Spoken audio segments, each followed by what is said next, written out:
I think we're going to have a red wave, not a blue wave. It looks like there is a red wave coming these midterm elections, but it's not the one Trump's been tweeting about. For me, democratic socialism is about really the value for me is that I believe that in a modern, moral, and wealthy society, no person in America should be too poor to live. So when most Americans think about socialism, they're still thinking about the Cold War, they're thinking about dictatorships, they're thinking about democratic socialism is distinguished from sort of regular socialism in that it is democratic. It is a type of socialism that is not authoritarian. At this point, probably most Americans who are talking about democratic socialism are referring to the democratic socialist welfare state. People call it the Nordic model.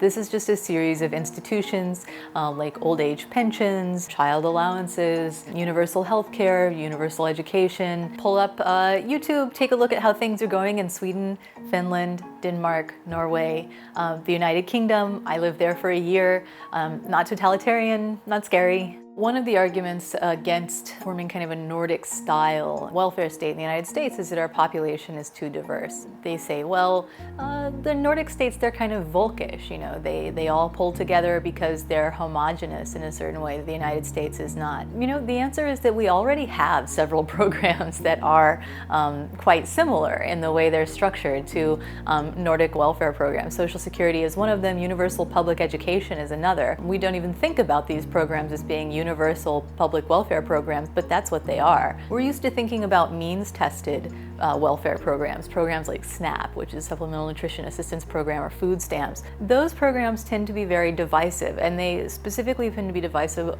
across racial lines, right? Because poverty is racialized in the United States. I don't think it's the case that diverse countries can't have justice. There's a lot of reasons that young people right now, I think, are interested in democratic socialism. People who are in their 20s and 30s now have grown up in probably the worst economy since the Great Depression. The Great Recession caused a terrible job market.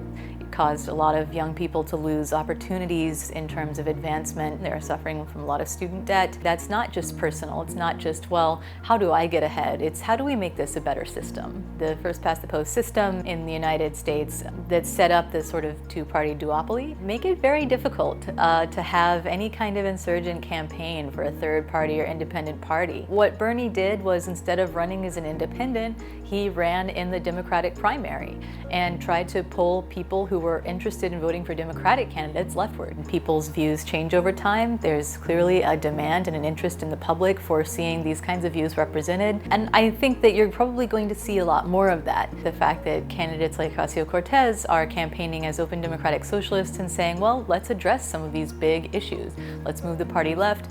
I think that is an effort to address some of those concerns, and I think it's great.